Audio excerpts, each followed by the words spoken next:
प्यारे बच्चों, आज हम आप लोगों के सामने एक नया चैप्टर हम पढ़ाने जाऊंगा।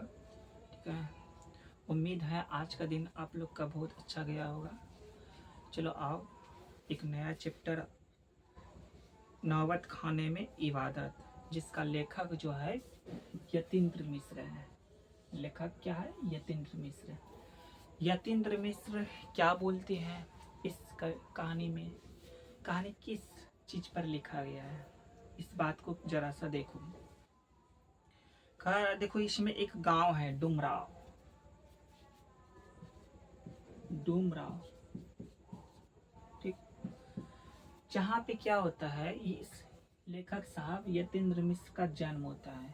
ठीक है ना, यतीन्द्र मिश्र का जन्म होगा। और ये यतीन्द्र मिश्र का जन्म होने के बाद ये आगे जाकर के, यही यतीन्द्र मिश्र कह रहा है आगे जाकर के, मतलब यतीन्द्र मिश्र लेखक है। मेरा मतलब कि उल्टा हो गया। हमारा कहने का मतलब है, यतीन्द्र मिश्र ने जो लिखा है कहानी, बिस्मिल्लाह खां के ऊपर लिखा है। बिस्मिल्लाह खां, बिस्मिल्लाह खान, बिस्मिल्लाह खान। अब इस बिस्मिल्लाह खान का जन्म स्थल है, गलत हो गया, फिर से सुधार लेते हैं। बिस्मिल्लाह खान का जन्म स्थल का है डुमराव में।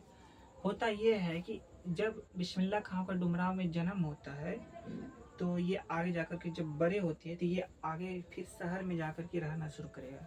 लेकिन एक क्वेश्चन आएगा इसी तरह से, डुमराव गांव की क्या, डुमराव जो जगह है जहाँ पे बिस्मिल्लाह खान का जन्म हुआ है, उसकी क्या महत्ता हो सकती है?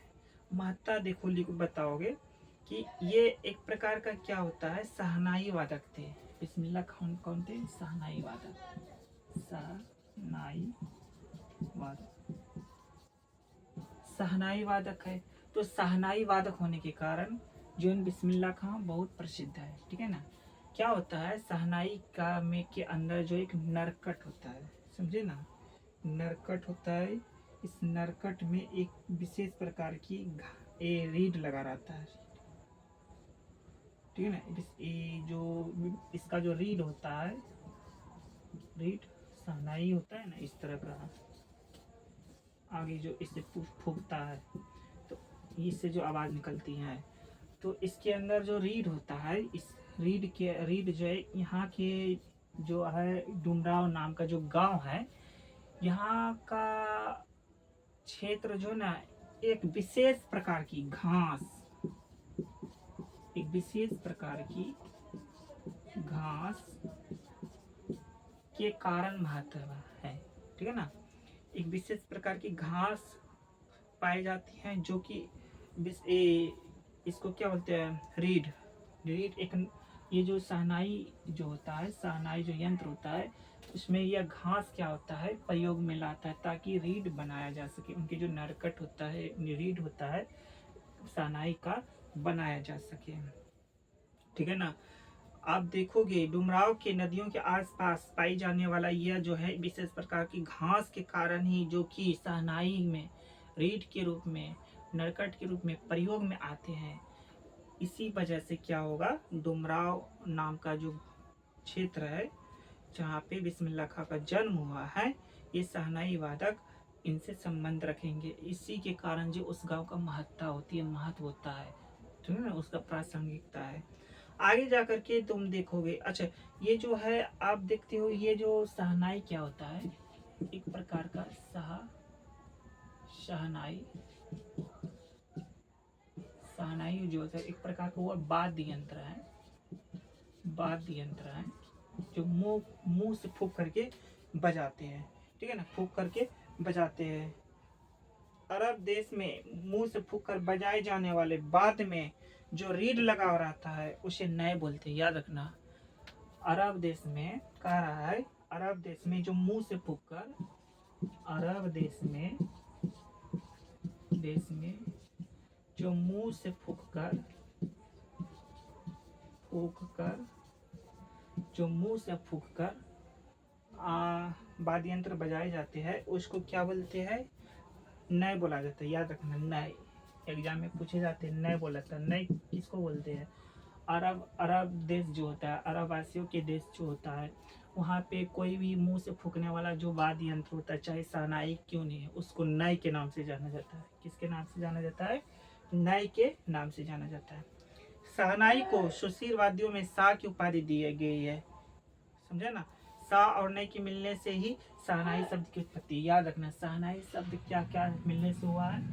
शहनाई शब्द शाह, शाह और नए, ये दो शब्द मिला है तब शहनाई बना है। ठीक है ना? शहनाई शब्द की उत्पत्ति शाह और नए के मिलने से बना है। ठीक है ना? शहनाई को सुशील वाद्यों में शाह की उपाधि दी गई। शहनाई को सुशील वाद्यों में, जो कि मुंह से फूंक करके बजाने वाला जो होता है शहनाई, उसमें उसे शाह की उपाधि दी गई है। शाह की उपाधि दी गई है।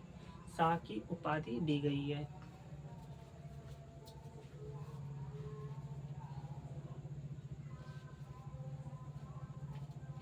फिर आगे देखो बच्चों, कह रहा है कि बिस्मिल्लाह खां जो सजदे में किस चीज के लिए गिड़गिड़ाते थे। आगे प्रश्न भी बनेगा। ठीक है ना?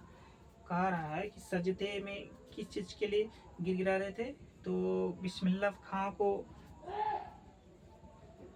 तो आप देखोगे वह बिस्मिल्लाह खां चाहते थे कि हमें वह सुर मिले, वह ताल मिले, हमारा जो गला हो, जो आवाज़ हो, संगीत हो, हम सबका मन को मोह ले, इस तरह से बजाए।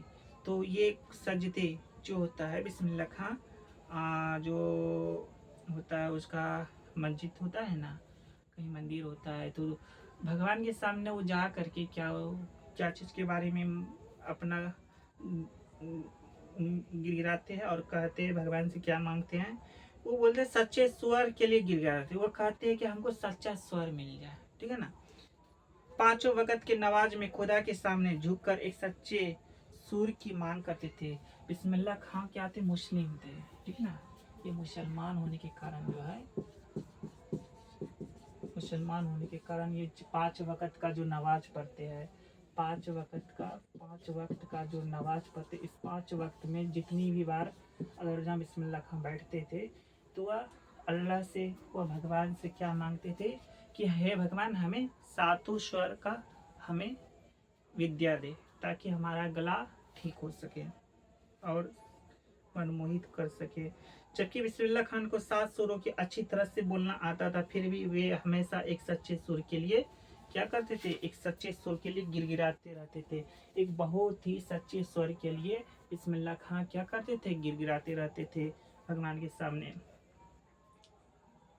बिस्मिल्लाह खान को संगीत के प्रति बड़ा ही लगाव था और उनके अंदर एक अच्छे अच्छे कलाकार के सारे गुण दिखाई देते थे। बिस्मिल्लाह खान के अंदर एक बहुत ही अच्छे कलाकार के सारे गुण आप देखेंगे। मुहर्रम पर्व होता है ना, मुसलमानों में एक मुहर्रम पर्व बहुत ही विशेष होता है। मुहर्रम, मुहर्रम, मुहर्रम जो पर्व होता है एक विशेष प्रकार का पर्व है। ठीक है ना? मुहर्रम पाठ से बिस्मिल्लाह खां आगे जाके देखना किस प्रकार से जोड़ते हैं। मुहर्रम पर शिया मुसलमान के धर्मगुरु हजरत इमाम हुसैन और उसके कुछ वंशजों के शहीद हो जाने के नाम पर मनाया जाता है। आप देखोगे मुसलमानों में क्या होता है, 2 प्रकार के मुसलमान, एक शिया होता है, एक सुन्नी होता है। ठीक है ना? मुसलमान में भी कई 2 होता है उसका अपना समुदाय, एक शिया होता है, एक सुन्नी होता है। शिया मुसलमान में क्या होता है? धर्मगुरु हजरत इमाम को माना जाता है। ठीक है ना? धर्मगुरु क्या होता है? हजरत इमाम, हजरत इमाम को मानते हैं, इमाम हुसैन को मानते हैं। कुछ वंशजों के शहीद हो जाने के, मतलब इसके कुछ वंशज जो है शहीद हो जाने के खुशी पर, गम पर मुहर्रम पर्व मनाया जाता है। मुहर्रम पर्व से बिस्मिल्लाह खान का बहुत लगाव था। याद रखना, बिस्मिल्लाह खान का लगाव बहुत था मुहर्रम पर्व से। बिस्मिल्लाह खान का, बिस्मिल्लाह खान का जो है बहुत ही लगाव था मुहर्रम पर्व से। ठीक है ना? मुहर्रम पर्व के दौरान शहनाई नहीं बजाते थे और ना ही किसी कार्यक्रम में हिस्सा लेते थे। याद रखना, आगे जाकर के मुहर्रम पर्व का जिस दिन होता था उस दिन बिस्मिल्लाह खान कभी भी कहीं भी शहनाई नहीं बजाने जाता था। ठीक है ना? शहनाई उस दिन नहीं बजाने जाते थे। और कोई भी कार्यक्रम का हिस्सा भी नहीं लेता था। मुहर्रम पर्व का 8वां दिन महत्वपूर्ण होता था। इस दिन बिस्मिल्लाह खान रोते हुए पैदल 8 किलोमीटर जाते थे। आप देखो ये वाला पर्व में क्या होता है कि मतलब कि रोते हुए, गम मनाते हुए, हजरत मोहम्मद और हजरत इमाम हुसैन के याद में क्या करते हैं, इनके याद में इस पर्व को मनाए जाते हैं। तो एक एक शौक में होकर के, एक दुख में होकर के क्या होते हैं, इस पर्व में 8 किलोमीटर खाली पैर सीधे पैदल चलते हैं। ठीक है ना।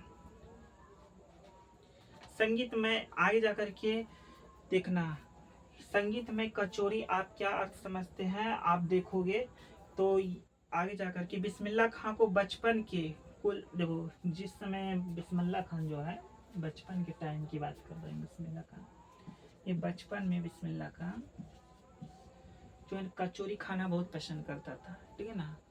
आज भी आप लोग, हम लोग सब देखते हो, कचौरी हो गया, समोसा हो गया, खाने के लिए जाते। उसी तरह बचपन में ये कचौरी के खाने में बहुत शौकीन थे। बिस्मिल्लाह खान को बचपन के कुलसुम हलवाई के की कचौरी बहुत पसंद था। देखो कुलसुम नाम का एक हलवाई थे, कुलसुम नाम का एक हलवाई होता था। ठीक ना।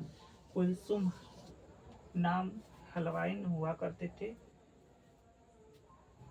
कुलसुम हलवाई की कचौरी बहुत पसंद था।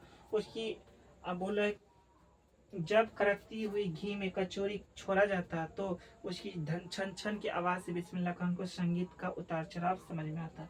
देखो जैसे ही कचौरी जब क्या कहते हैं घी में डाले जाते थे, तो घी में जब डालते थे, घी में डालते ही क्या होता है, घी में डालते ही छन छन की आवाज होता है।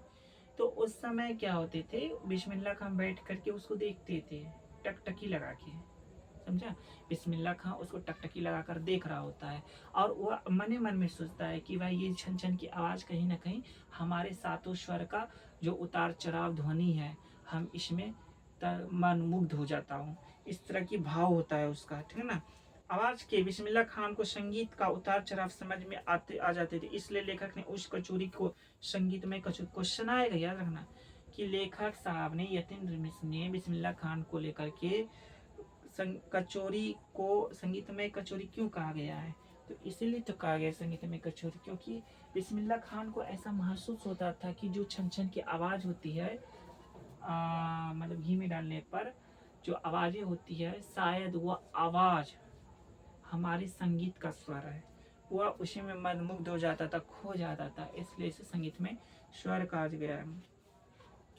जब बिस्मिल्लाह खान जब काशी से बाहर प्रदर्शन करने के लिए जाते थे तो इसे हमें क्या देखो आगे देखिए। जब बिस्मिल्लाह खान काशी से बाहर प्रदर्शन करते थे तो कुछ देर के लिए विश्वनाथ मंदिर और बालाजी मंदिर की ओर मुंह करके शहनाई बजाते थे। ध्यान दो, बिस्मिल्लाह खान को आप मुसलमान मानते हो, लेकिन ये हिंदू के प्रति भी उतना ही श्रद्धा रखता है जितना कि एक हिंदू का रहता है। ठीक है ना।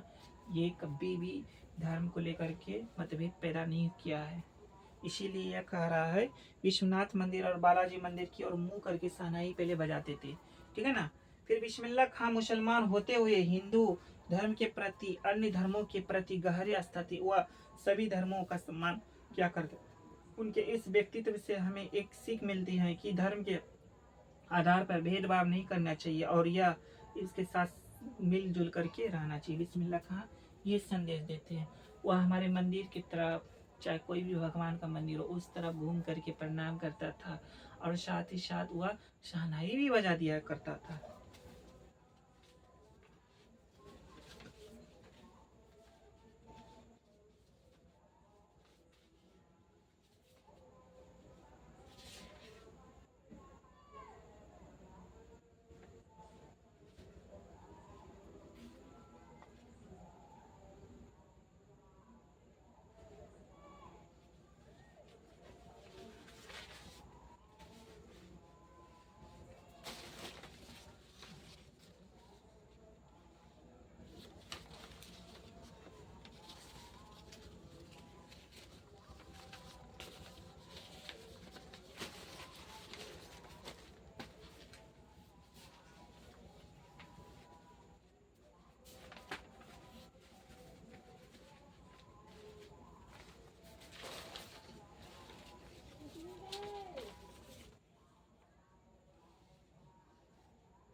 फिर आगे देखना, फटा शूर बख्शे लुंगिया अपा आगे जा करके बोलता है कि उस समय की बिस्मिल्लाह खान का शिष्य था एक, तो यह कहा कि आप प्रसिद्ध व्यक्ति है, फिर भी फटी हुई लुंगिया क्यों पहनते हो।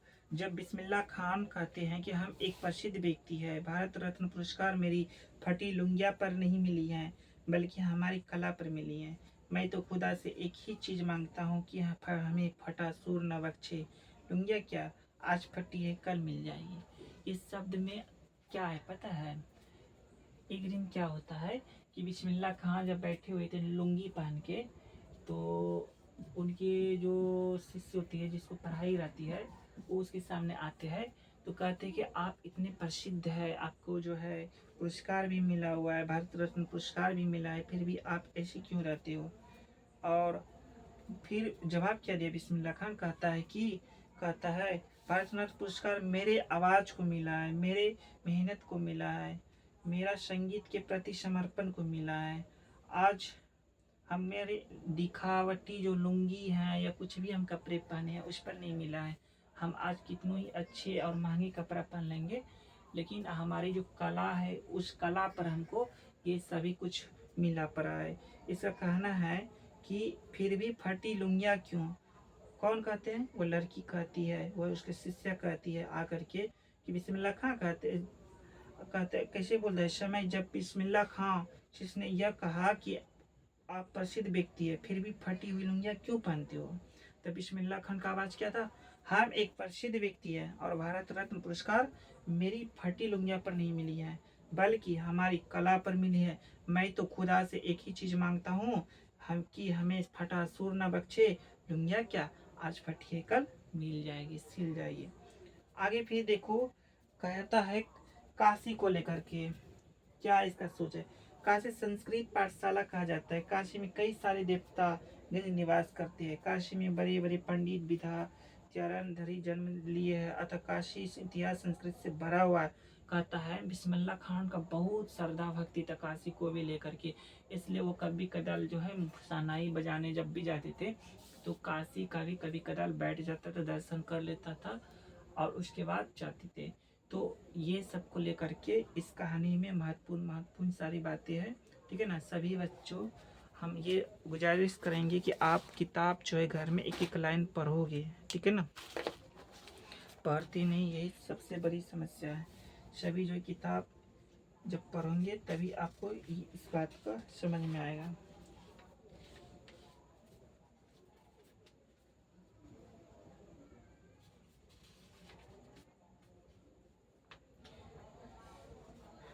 इसकी थोड़ा सा हम जीवनी की बात कर लेते हैं। इबादत खाना, तो इससे पहले कुछ लिख लो, लिखाएंगे पहले।